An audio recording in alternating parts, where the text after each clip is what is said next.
Fala, tropa Vasco Resenha. Animados com o Vascão ou nem tanto? Bora lá pras notícias do Vascudo. O Vasco começa a temporada vivendo um daqueles momentos em que toda decisão pesa mais do que parece. Não é apenas sobre reforços, saídas ou especulações. É sobre entender até onde o clube pode ir sem comprometer o futuro. E tudo começa com um nome: Pablo Vegetti. O atacante argentino virou alvo do Cerro Porteño, que aposta pesado no que pode ser o último grande contrato da carreira do jogador. E quando a gente coloca os números na mesa, o cenário fica muito claro. No Vasco, Vegetti tem mais um ano de contrato, salário alto, mas sem garantia de continuidade. No Cerro, são 3 anos, titularidade assegurada e uma segurança financeira que pesa muito para um jogador de sua idade. Isso não significa que o Vasco quer se desfazer do Vegetti. Muito pelo contrário. Internamente, o clube não recebeu proposta oficial e segue contando com o atacante no planejamento. Fernando Diniz deixou isso claro na coletiva. Falou do carinho, da liderança e da importância que o Vegetti teve em momentos decisivos, inclusive na permanência do Vasco na Série A. Mas existe uma diferença enorme entre contar com um jogador e conseguir segurá-lo em qualquer cenário. O mercado não espera. E o Vasco hoje não tem margem para decisões emocionais. Essa situação do Vegetti resume bem o momento do clube. Um Vasco mais racional, mais contido, tentando não repetir erros recentes. Um Vasco que sabe que não pode inflar folha salarial, não pode alongar contratos de risco e não pode errar em contratações. E isso fica muito evidente no discurso do Fernando Diniz. Na apresentação de Johan Rojas, primeiro reforço da temporada, Diniz foi direto. Disse que não gosta de falar publicamente de mercado, que o elenco atual agrada e que as contratações serão pontuais.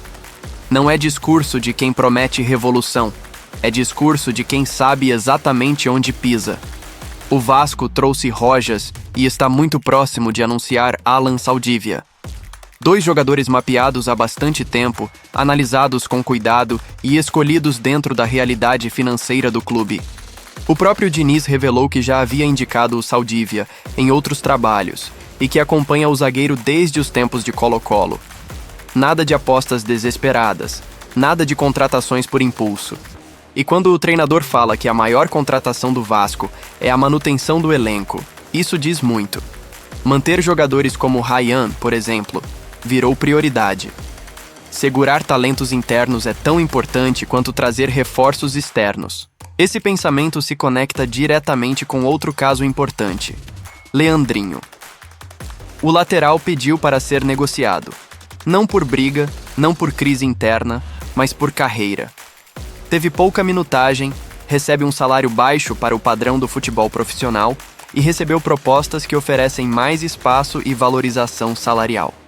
O Vasco recebeu propostas do exterior, analisou, recusou algumas por valores baixos e segue avaliando outras. Fernando Diniz deixou claro que vê potencial no jogador e gostaria de contar com ele, mas também entende que a decisão precisa partir do atleta. Esse tipo de postura mostra um Vasco diferente, um clube que não segura jogador insatisfeito, mas também não aceita qualquer valor só para se livrar do problema. É equilíbrio, algo raro no passado recente. E esse equilíbrio aparece novamente quando o assunto é ataque. O Vasco busca um atacante, mas um atacante com características diferentes das que já existem no elenco. Não é qualquer nome, não é oportunidade de última hora. O diretor de futebol, Admar Lopes, confirmou que há negociações em andamento e que pelo menos uma delas envolve compra definitiva. Mas tudo depende de saídas. Tudo depende de redução de folha. O clube deixou claro que primeiro precisa aliviar o orçamento para depois avançar com mais força no mercado. Essa é a diretriz do presidente Pedrinho. Responsabilidade financeira virou prioridade absoluta. E isso também explica a situação de Davi. O Vasco aceitou uma proposta de um clube brasileiro. Agora a decisão está nas mãos do jogador e de seus empresários.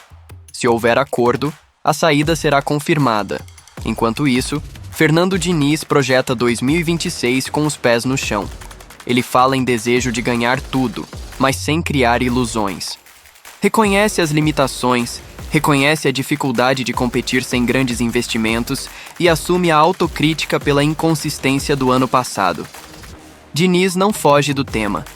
Ele admite que o Vasco oscilou muito, que jogou bem em vários jogos e não conseguiu pontuar, que faltou consistência. E coloca isso como um dos principais pilares para a nova temporada. O treinador também valoriza o início de trabalho. Diferente de quando chegou no meio da temporada, agora ele conhece o elenco, participou do planejamento e acredita que isso pode refletir em um desempenho melhor desde o começo do ano. No calendário apertado, sem pré-temporada ideal, o Vasco vai construindo sua preparação jogando. O Carioca será tratado com seriedade, mas também com cuidado físico, principalmente para jogadores que vêm de recuperação, como o Adson. Sobre Coutinho, Diniz foi claro: entrega máxima, intensidade alta e recorde de jogos disputados. Um jogador comprometido, que treina forte e é peça importante dentro do elenco. Nas Copas, o treinador espera um Vasco competitivo, como foi na temporada passada, mesmo sem favoritismo. A postura é o ponto-chave. Jogar como time grande, mesmo sabendo das dificuldades. E ao falar de bastidores, Diniz faz questão de exaltar a harmonia interna. O papel de Pedrinho como líder, a parceria com Felipe, o trabalho coletivo na escolha de jogadores. Tudo isso reforça a ideia de um Vasco mais organizado internamente. A base também segue no radar. Jovens sendo observados, alguns integrados aos treinos, mas sem atropelar processos. Diniz reforça que não adianta acelerar. O momento certo precisa ser respeitado. E no meio de tudo isso, surgem as notícias rápidas. Paulinho se despede do clube de infância. Maxime Domingues entra no radar de clube europeu. O Vasco descarta nomes oferecidos. Ryan segue sendo tratado como joia. O mercado gira, mas o Vasco segue fiel ao seu plano.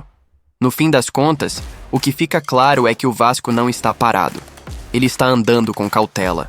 Aprendeu que correr sem fôlego cobra um preço alto.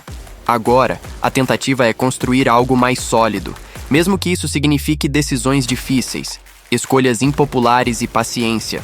O desafio é simples de definir e difícil de executar: crescer sem quebrar. E a temporada que começa vai mostrar se esse caminho, mais racional e menos impulsivo, será suficiente para devolver ao Vasco a estabilidade que o torcedor tanto espera. Fortalece aí, tropa. Todo mundo sabe do que tô falando. Tamo junto.